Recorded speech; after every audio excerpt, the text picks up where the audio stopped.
በርሱን በረገመቹ ዋን ህንቱሬፍ ኤርሚያስ በረከነ እላሉራን ከንከ ማልጀዴ ሚጠነ ሀቤከ እግዚአብሔር ያጎፍታ ገረኬት ኑዴቢሲ ወልትመየጥ ኑትሌ ኒዴብና ሐድስ ዘመናቲነ ከመትካት በረኬኝ ኑፋሮምሲ በረኬኝ አከበረ ዳዊት ኑፍታሲሲ በረኬኝ አከበረ ሶሎሞን ኑፍታሲሲ በረኬኝ አከበረ አቦቲኬኛ አከበረ ቁልቁሎታ ኑፍታሲሲ ጀዴ ዱበቴ ጅራጀቾዳ ኤጋ ያዋቀዮ ኤጋ ያሞቲ ያማቲ ዋቀዮ በር በከቡሲ ኒደረባ በር በራቲን ኒጅጅራማ በር ጉያቲን ኒጅጅራማ ሰዓቲን ኒጅጅራማ በር ኩን የሮ ጅጅረሙ በረቆፋ ኦሶ ህንታን ጅጅረሙ ከንቀቡ ኑትስ ጅጅረሙ ቀብና ጀቾዳ ኑትስ ጅጅረማ አርጊሲሱ ኑራ ኤገማ ኑት ሂን ጅጅረሙ ታናን በር ጅጅረሙሌ ፋይዳ ሂንቀቡ ሀታ ከንቱሬ ሐነሳራ ዴቢኤ ዋቀዮቲፍ ተጃጅላ ሂንተው ታናን ሶባ ከንቱሬ ሶበራ ሂንዴቢኡ ታናን ሰጋግላ ከንቱሬ ሰጋገሉማ ሰራ ሂንዴቢኡ ታናን ገራጀቤሰ ከንቱሬ ገራጀቡማ ሰራ ዴቢኤ ገራላፌሰ ሂንተው ታናን በር ጅጅረሙሌ ዋጋ ፋይዳ ኑፊ ሂንቀቡ ጀቾዳ እን ጉዳን በር የሮ ጅጅረም ኑትስ ጅጅረሙን ኑራ ኤገማ ወጋን የሞዱፍ አያን ወጋ የሮገሁ ኡፈተ ኬኛ ጅጅረቹ ቆፋ ኦሶ ሂንታኔ ኑትሌ ጅጅረሙ ቀምነ ኑትሌ ጩቡራ ዴቢኡ ቀምነ ኤርሚያስ ይህንን ቃል በሚናገርበት ጊዜ እስራኤል ከመኖር ይልቅ ሞትን ይመኙ ነበረ። ሞትን ተመኝተው አላገኙም። መሞት ፈልገው አላገኙም። ሞትን ማለት ነው። እግዚአብሔር ሲቆጣ እንዲህ ነው፣ ሞትም አይገኝም። ማንም ሰው በራሱ ፈቃድ ሊሞት አይችልም። ማንም ሰው በራሱ ፈቃድ ሊታመም አይችልም። ማንም ሰው በራሱ ፈቃድ ሊሾም አይችልም። ማንም ሰው በራሱ ፈቃድ ሊከብር አይችልም፣ ሊዋረድም አይችልም። የሚያከብር እግዚአብሔር ነው። የሚያከብር ማን ነው? እግዚአብሔር ነው። የሚሾም ማን ነው? እግዚአብሔር ነው። የተሾሙትን ደግሞ የሚሽራቸው ማን ነው? እግዚአብሔር እኮ ነው። ለዚያ እኮ ነው ሐዋርያው ቅዱስ ጳውሎስ በሮሜ መልእክቱ ምዕራፍ 13 ከቁጥር 1 ጀምራችሁ ስትመለከቱ ለነፍሰ ሁሉ መኮንን ተኮነኑ እስመ ኢይሰየም መኮንን ዘእንበለ እምኀበ እግዚአብሔር፣ ገዥ ለሆኑ ሰዎች ሁሉ ተገዙ። ምክንያቱም አንድም ሰው ያለ እግዚአብሔር ፈቃድ እግዚአብሔር ሳያውቅ እግዚአብሔር ሳይፈቅድለት የሚሾም የሚሻር ሰው ስለሌለ በማለት ተናግረዋል ማለት ነው። አእምር ከመልኡል ይፌንን መንግስተ ደቂቀ እጓለመያው ወለዘፈቀደ ይሁብ ዳንኤል ደግሞ ሲናገር ማለት ነው። አንተ ሰው እወቅ፣ የሰው ልጆችን መንግስት እግዚአብሔር እንደሚገዛ እወቅ፣ ለፈለገውና ለወደደው ሰው ይሰጠዋል በማለት ተናግሯል ማለት ነው። ሰው የሚሾም በእግዚአብሔር ፈቃድ ነው። ሰው የሚሻር በእግዚአብሔር ፈቃድ ነው። የሚሞትም በእግዚአብሔር ፈቃድ ነው። እስራኤል በዚህ ወቅት በዚህ ዘመን ኤርሚያስ ይህንን ቃል በሚናገርበት ጊዜ ሞትን ፈልገዋል፣ አላገኙም። ሞትን ተመኝተዋል፣ አላገኙም። ምክንያቱም ዘመኑ አስከፊ ዘመን ነበረ። በጣም የሚያሳዝን ዘመን ነበረ። በጣም የተጨካከሉበት ዘመን ነበረ። እግዚአብሔር የማይመለክበት ዘመን ነበረ። እነ ጦቢት ምን ብለዋል? እግዚአብሔር ከማይመሰገንበት ዓለም ከመኖር፣ እግዚአብሔር ከማይመለክበት ዓለም ከመኖር፣ እግዚአብሔር ከማይፈራበት ዓለም ከመኖር ምን ይሻላል? መሞት ይሻላል ብለው ተናግረዋል። እውነት ነው። እግዚአብሔርን ከማያመሰግኑበት ዓለም ከመኖር መሞት ይሻላል ወገን። ቅዱሳን አባቶቻችን ለአንድ ሰዓት እግዚአብሔርን ስመ እግዚአብሔርን ሳይጠሩ መቆየት መኖር ከባድ ይሆንባቸዋል። እኔና እናንተ ግን ነገሮች ከተመቻቹ እግዚአብሔርን እንረሳዋለን አይደለም? የሚበላ ካለ የሚጠጣ ካለ የሚለበስ ነገር ከተገኘ እግዚአብሔር ከናካቴው ይረሳል። እግዚአብሔርን እንረሳዋለን። ቅዱሳን አባቶቻችን ግን እግዚአብሔርን ሳይጠሩ ከዋሉ ካደሩ ይጨንቃቸዋል። ስለዚህ እስራኤል ሞትን ተመኝተው ነበረ። በዚህ ወቅት ኤርሚያስ አዘነ፣ ተበሳጨ። ጌታ ሆይ አለ ወሐድስ ዘመናቲነ ከመ ትካት፣ ዘመናችንን እንደ ዘመነ ዳዊት አድርግልን፣ ዘመናችንን እንደ ሶሎሞን ዘመን አድርግልን። ዘመናችንን እንደ አባቶቻችን ዘመን አድርግልን። ምክንያቱም እስራኤል በዚህ ዘመን ጠላት ሰልጥኖባቸዋል። ይገዟቸው የነበሩ አሕዛብ ሰልጥነውባቸዋል። በገዛ ሀገራቸው ባሪያ ሆነዋል። በገዛ ሀገራቸው ተዋርደዋል።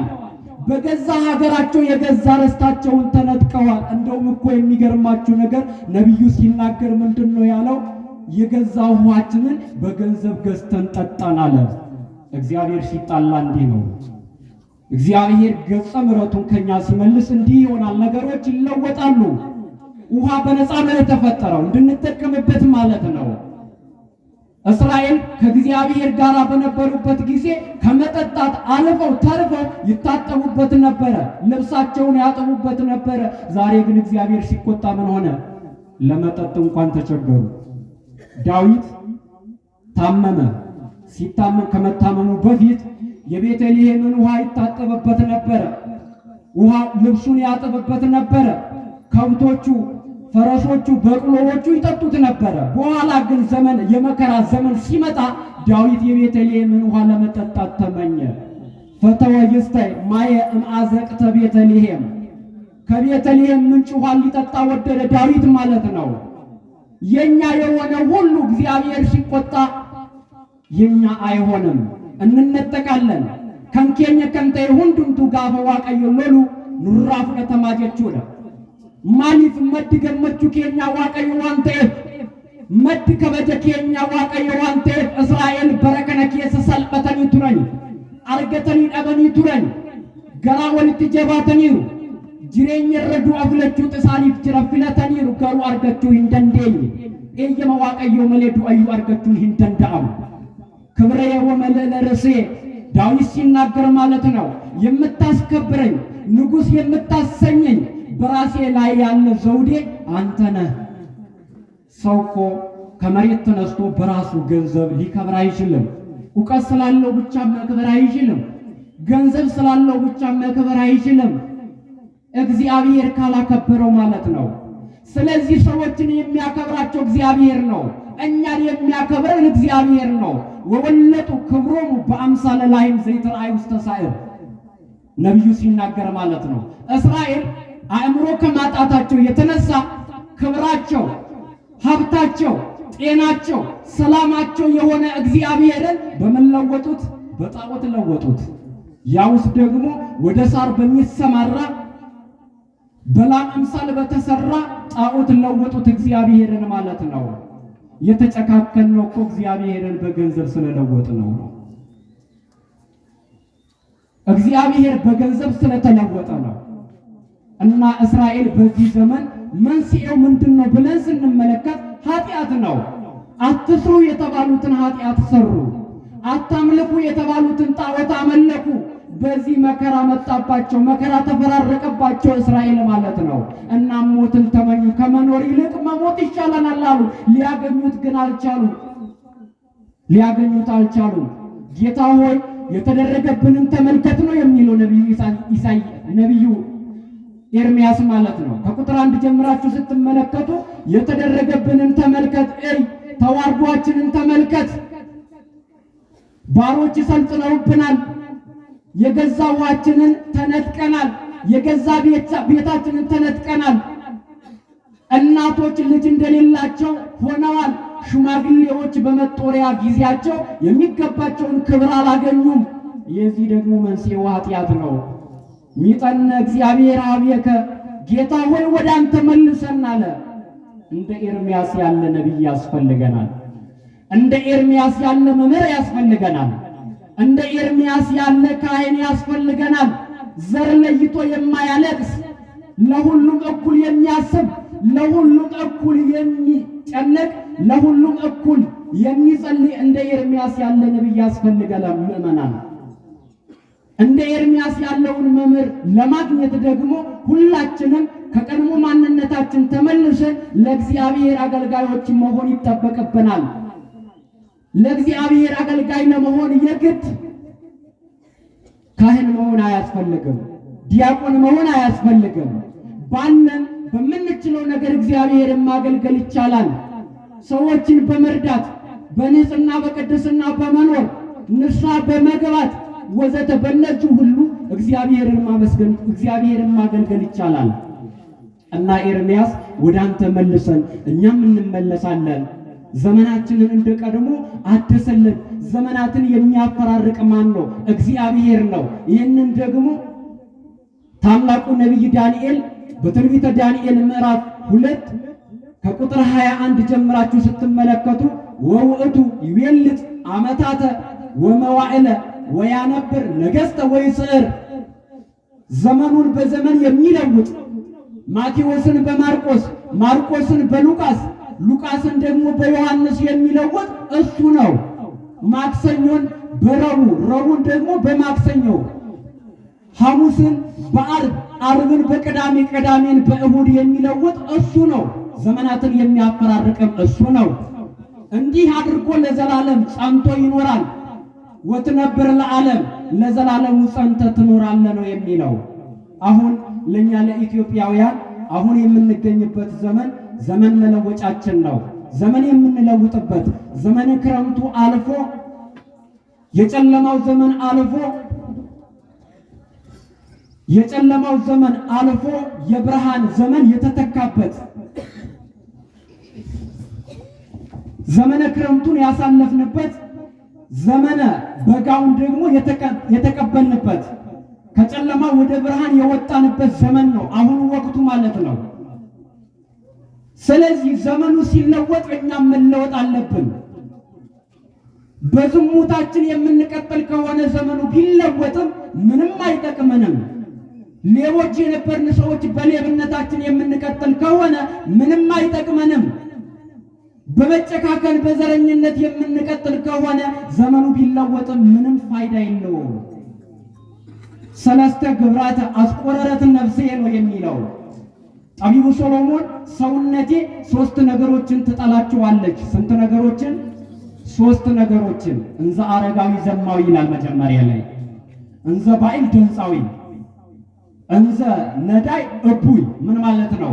የመጀመሪያው ሽማግሌ ሆኖ ዝሙተኛ የሆነ፣ ሁለተኛው ደግሞ ባለጸጋ ሆኖ ንፉግ የሆነ፣ ሶስተኛው ደግሞ ደሃ ሆኖ ሳለ ትዕቢተኛ፣ የሚቀምሰው የለውም፣ የሚጠጣው የለውም፣ የሚበላው የለውም፣ ግን ትዕቢተኛ ነው። ልክ እንደ ግብረ አባቱ እንደ ዲያብሎስ ማለት ነው።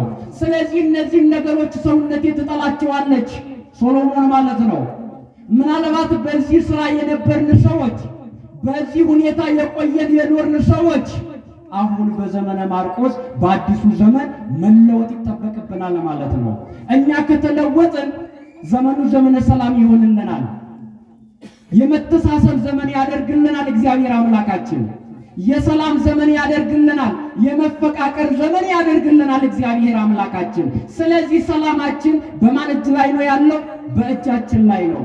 ነገኝ ኬኛ ሀርኩመ ኬኛ ረጀራ ነገኝ በርባነታናን ተኩማ በርባነታናን ጃለለ በርባነታናን ወሊ ገልቴ በርባነታናን በር የሮጅጅረም ኑቲስ ማኑማ ኬኛ ጡራ አራጅጅረም ኑራ ኤገማ ጀቹለ hattoota kan turre hanna keenyaatiin itti fufuun hin barbaachisu. Sobdoota kan turre soba keenyarraa deebi'uun ni barbaachisa. Akkana yoo ta'e nageenyi keenya illee nuuf deebi'a. Nageenyi keenya eenyudha? Kiristoosidha. Nageenyi keenya eenyudha? Waaqayyodha. Kanaafuu Waaqayyo akka nutti araaramu yoo barbaanne nuti hojii keenya irraa deebi'uun dirqama keenya ta'a jechuudha. Miixanna እግዚአብሔር ሀብየከ yaa gooftaa gara keetti nu deebisi nutis immoo ni deebina jedhee ዱበት የጅራ ጀቾዳ። እንግዲህ ይህ ዘመን ዘመነ ዮሐንስ እየተባለም ደግሞ ይጠራል ማለት ነው። ዘመን የምንለውጥበት ይሄ ዘመን መለወጫችን መስከረም 1 ቀን በቅዱስ ዮሐንስ በመጥምቀ መለኮት በቅዱስ ዮሐንስ ስም ይጠራል ማለት ነው። ለምን ሲባል 2 ምክንያቶች እናገኛለን። ስንት ምክንያት እናገኛለን? 2 ምክንያቶች አሉን ማለት ነው። በቅዱስ ዮሐንስ የተሰየመበት የተጠራበት ምክንያት 2 ምክንያቶች አሉን። የመጀመሪያው እንደሚታወቀው መጥምቀ መለኮት ቅዱስ ዮሐንስ የዘመነ ብሉይ ፍጻሜ መጨረሻ የዘመነ ሐዲስ መጀመሪያ ነው። የጻድቃነ ብሉይ መጨረሻ የጻድቃነ ሐዲስ መጀመሪያ ነው።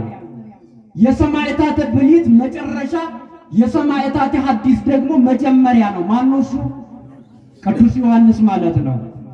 ልክ አሁን የምንገኝበት መስከረም 1 ቀን ከትናንትናው ቀን ጀምሮ የትናንትናው ዕለት የበዓላት ሁሉ መጀመሪያ ነው። ላለፈው ዘመን ደግሞ መጨረሻ ነው። መስከረም 1 ቀን ለ2017 ዓመተ ምህረት በዚህ ዓመት ውስጥ ለሚገኙት በዚህ ዘመን ውስጥ ለሚገኙት ዓመታት በዓላት መጀመሪያ እንደሆነ ሁሉ ቅዱስ ዮሐንስም ደግሞ በዘመነ ብሉይ ለነበሩት መጨረሻ፣ በዘመነ ሐዲስ ላሉት ደግሞ መጀመሪያ ሰማዕት ነው ማለት ነው። መጀመሪያ ጻድቅ ነው ማለት ነው። መጀመሪያ ካህን ነው ማለት ነው።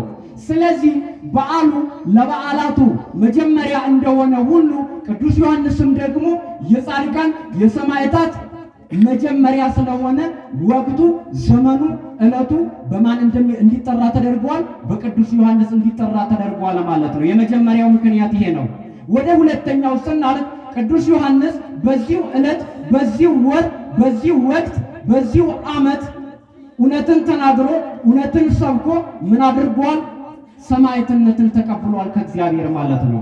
ሰማዕትነትን ስለተቀበለበት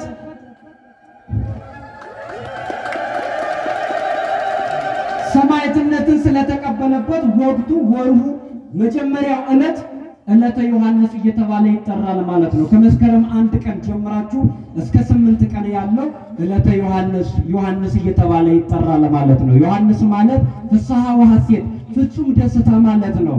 እንግዲህ ቅዱስ ዮሐንስ እንደሚታወቀው ያደገው በበረሃ ነው። ምክንያቱም ሄሮድስ ሕፃናትን በሚያስገድልበት ጊዜ 144 ሕፃናትን ባስገደለበት ወቅት እናቱ ቅድስት ኤልሳቤጥ ልጄን ይገልብኛል ከማለቷ የተነሳ ልጇን ይዛ ወደ ገዳመ ሲና ተሰዳ ነበረ። በዚያ አደገ። ከእንስሳት ከአራዊት ጋር በአንድነት ኖረ ቅዱስ ዮሐንስ ማለት ነው። ከአራዊት ጋር ተስማምቶ ኖረ ለብዙ ዘመናት ማለት ነው።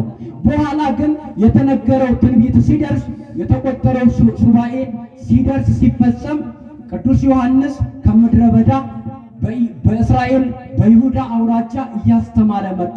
ምን እያለ? ነሱ ወእመኑ እስመ ቀርበት መንግሥተ ሰማያት፣ መንግሥተ ሰማያት ቀረባለችና ንስሐ ግቡ።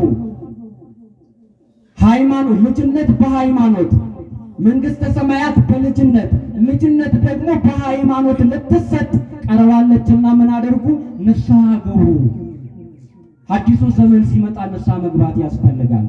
ስንቶቻችን ሥጋውን ደሙን ለመቀበል ተዘጋጅተናል? ስንቶቻችን ማንነታችንን ለውጠናል? በዚህ በዘመነ አዲስ መሽቱን ለራሳችሁ አድርጉ። ንስሐ መግባት ተገቢ ነው። ዮሐንስ እንዲህ እያለ መጣ።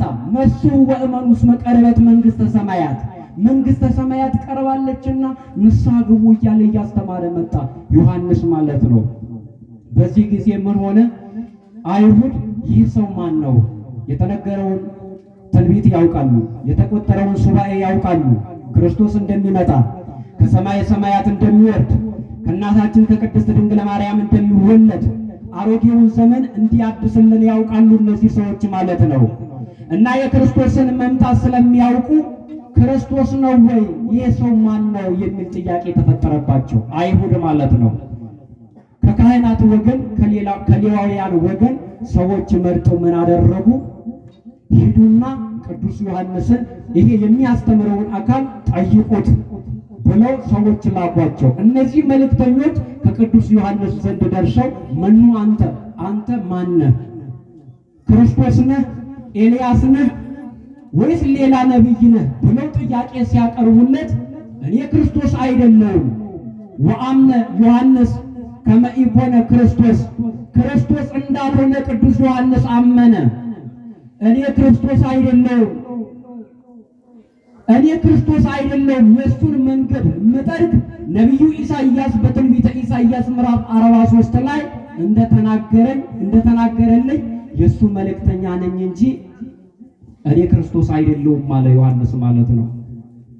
አነ ውእቱ ቃለ አዋዲ ዘይሰብክ በገዳም በከመ ይቤ እንዘ ይብል ጽሁ አፍ ኖቶ ለእግዚአብሔር በከመ ይቤ ኢሳይያስ ነቢዩ ኢሳይያስ የእግዚአብሔርን ጎዳና ጥረጉ ብሎ እንደተናገረ እኔ የእግዚአብሔር መልእክተኛ መንገድ ጠራጊ ነኝ እንጂ ክርስቶስ አይደለሁም አላቸው። እና ክርስቶስ ካልሆንክ በእንፎ እንከ ታጠምቅ ለእመ ኢኮንከ ክርስቶስሃ ወይ ኤልያስሃ ወይ ነብየ፣ ክርስቶስ ካልሆንክ ነቢይ ካልሆንክ ኤልያስ ካልሆንክ ለምን ታጠምቃለህ አሉት። ዮሐንስ እየሰበከ እያስተማረ በዮርዳኖስ ያጠምቅ ነበረ፣ በወቅቱ ማለት ነው።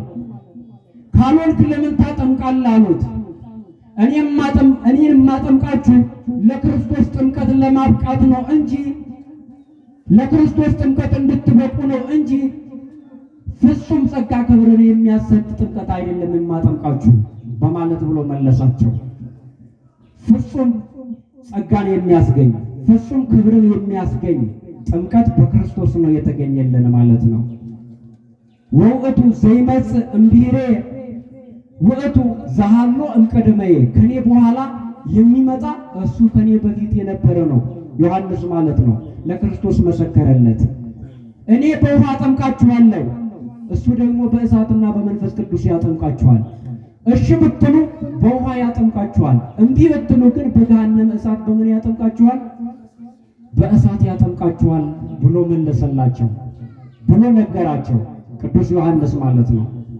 እና እነዚህ ሰዎች ክርስቶስ እንዳልሆነ አወቁ፣ ተረዱ። ዮሐንስ እንዲህ እያለ እያስተማረ ወደ ከተማው ገባ። በከተማ ውስጥ ደግሞ ትልቅ ስህተት፣ እግዚአብሔር የማይወደው ሕገ እግዚአብሔርን ያፈረሰ ሄሮድስ የሚባል ሰው ነበረ። ምንድነው እሱ? ምን አድርጓል? የወንድሙ የፊልጶስን ሚስት ቀምቶ ነበረ ይላል። በዚህ ጊዜ ዮሐንስ ምንድነው ያለው? ኢይደልወከ ታውስብ ብእሲተ እሁከ ፊልጶስ፣ የወንድምህ የፊልጶስን ሚስት ያንተ ታደርግ ዘንድ አይገባህም፣ አልተፈቀደልህም። ይህ አግባብ አይደለም፣ እግዚአብሔር የማይወደው ነገር ነው። አንተ በእስራኤል ላይ ሞት እንዲመጣ እያደረግክ ነው። አንተ በእስራኤል ላይ ጥፋት እንዲመጣ እያደረግክ ነው። ስለዚህ ይህንን ታደርግ ዘንድ አግባብ አይደለም እያለ ዘለፈው። ማንን? ሄሮድስን ማለት ነው። ማነው? ቅዱስ ዮሐንስ። ቅዱስ ሊቃውንቱ ሲያመሰግኑ ሰምታችሁ እንደሆነ አመ ይገብር ሄሮድስ በዓለ ልደቱ፣ ሄሮድስ የልደቱን ቀን በሚያከብርበት ጊዜ መጻቱ ወለታ ለሄሮድያዳ፣ የሄሮድያዳ ልጅ መጣች ወትቤሎ፣ እንዲህ እያለች እንዲህ አለችው፣ ሀበኒ በጻሕል ርእሶ ለዮሐንስ፣ የዮሐንስን ዘፈነችለት ለንጉሡ ለሄሮድስ ማለት ነው። ስትዘፍንለት ደስ ስታሰኘው ምን ላደርግልሽ አላት ንጉሡ። ደስ አለው። ኃያላኑ ባሉበት መኳንንቱ ባሉበት ደስ ስላሰኘችው የፈለግሽውን ነገር ጠይቅኝ አደርግልሻለሁ አላት። ይህች ሴት በፍጥነት ወደ እናቷ ወደ ሄሮድያዳ ሄደችና ንጉሡ እንዲህ ብሎ ቃል ገብቶልኛል፣ ምን ልጠይቁ አለቻት። እኔ ንግሥት ከሆንኩ አንቺ ደግሞ የንግሥት ልጅ መባልሽ አይቀርም። ስለዚህ እኛን እንቅፋት የሚሆንብን መሰናክል የሚሆንብን ንግሥት እንዳልሆን መሰናክል የሆነብን ዮሐንስ ነውና ዮሐንስ ታስሮ በእስር ቤት ነው ያለው። አንገቱን ቆርጠህ በጻሕል አድርገህ ስጠኝ ብለህ ጠይቀው አለችው። አያችሁ ይችን ክፉ ሴት። ይሄንን ቅዱስ ዮሐንስ አፈወርቅ ሲናገር አንቺ የተረገምሽ ሄሮድያዳ፣ አንቺ የተረገምሽ የሄሮድያዳ ልጅ፣ በቤተ መንግሥት ውስጥ እኮ ብዙ ወርቅ አለ፣ ብዙ ብር አለ፣ ብዙ ሽልማት አለ፣ ብዙ ጌጥ አለ። ምን አለበት ወርቁን ብሩን ጠይቀሽው ቢሆን የመናኙን በበረሃ ያደገውን እንኳን ከሰው ጋር አይደለም ከአራዊት ጋራ ከአንበሳ ጋራ ከጅብ ጋራ ከግስላ ጋራ ተስማምቶ መኖር የሚችል የመናኙን አንገት ለምን ጠየቅሽ በማለት ይናገራል ማለት ነው። ይህች የተረገመች ሴት ግን አንገቱን ነው የፈለገችው ማለት ነው። ዮሐንስ ታስሮ ከእስር ቤት ነበረ። ምናልባት ማረሚያ ቤት የምንለው በትለው ለታሰሩ ሰዎች ነው። ለቅዱሳን አባቶቻችን የሆነ እንደሆነ ግን እስር ቤት ማለት አንችልም። ምክንያቱም ሳይበድሉ ነው የታሰሩት። ከምን ይታረማሉ? እግዚአብሔርን ከማመስገን ነው፣ እግዚአብሔርን ከማምለክ ነው። ስለዚህ ከምንም ስለማይታረሙ የስቃይ ቦታ ብለን እንናገርላቸዋለን ማለት ነው። ዮሐንስ አንገቱ ተቆረጠ። እሷ በጠየቀችው መሰረት ንጉሱ ቃሉን ማጠፍ ስላልቻለ አንገቱን ቆርጦ በጻሕል አድርጎ ሰጣት ማለት ነው። መቼ ነው ይህ የተደረገው? መስከረም 2 ቀን ማለት ነው። ስለዚህ መስከረም 1 ቀን ዕለተ ዮሐንስ እየተባለ የሚጠራው ከዚህ የተነሳ ነው። ከዚህ የተነሳ መስከረም 1 ቀን ዕለተ ዮሐንስ እየተባለ ይጠራል ማለት ነው። እንግዲህ ዮሐንስ ክብሩን ሲናገር ጌታችን መድኃኒታችን ኢየሱስ ክርስቶስ በማቴዎስ ወንጌል ምዕራፍ 11 ላይ ስትመለከቱ አማን አማን እብለክሙ ይተንሥአ እምትውልደ አንስት ዘየአቢ እምዮሐንስ፣ ከዮሐንስ የሚበልጥ አልተነሳም እውነት እውነት እላችኋለሁ በማለት ተናግረዋል ማለት ነው። ክብሩ ይሄንን ይመስላል። ይህ ሰው ሐዋርያ ነው። ይህ ሰው ሰማዕት ነው። ይህ ሰው ካህን ነው። ይህ ሰው ነቢይ ነው። እንደ ነቢይነቱ ነቢያት የሚናገሩትን ተናግረዋል። እንደ ካህንነቱ ደግሞ ምን አድርጓል? ያጠምቅ ነበረ። እንደ ሰማዕታት ደግሞ ልክ የሰማዕትነትን ስራ ሰርቷል። የዮሐንስ ወንጌል ምዕራፍ 1 ቁጥር 29 ላይ ስትመለከቱ ምንድነው የሚለው? ነዋ በግዑ ለእግዚአብሔር ዘየአትት ኃጢአተ ዓለም፣ የዓለምን ኃጢአት የሚያስወግድ የእግዚአብሔር በግ ይህ ነው ብሎ የክርስቶስን መስዋዕትነት በሚገባ ተናግሯል ማለት ነው። እንግዲህ ዛሬ ዕለቱ ትልቅ በዓል ነው። የበዓላት ሁሉ መጀመሪያ ነው። ቅዱስ ዮሐንስ ከእግዚአብሔር ቃል ኪዳንም የተቀበለበት ዕለት ነው። በአንተ ስም መልካም ያደረገ ሰው ቢኖር እስከ 50 ትውልድ ድረስ እምርልሃለሁ ብሎ ጌታ ቃል ኪዳን ገብቶለታል ማለት ነው። በዚህ ቃል ኪዳን ተጠቃሚዎች እንድንሆን የእርሱ መልካም ፈቃድ ይሁንልን። ሚጠነ እግዚአብሔር ሀቤከ ወንትመየጥ ወሐድስ ዘመናቲነ ከመ ትካት፣ አቤቱ ጌታ ሆይ ወደ አንተ መልሰን እኛም እንመለሳለን፣ ዘመናችንን እንደ ቀድሞ አድስልን ብሎ ያስተማረን የመከረን የገሰጸን የአባቶቻችን አምላክ ቅዱስ እግዚአብሔር ይክበር ይመስገን። ወስብሐት ለእግዚአብሔር። ይቆያል።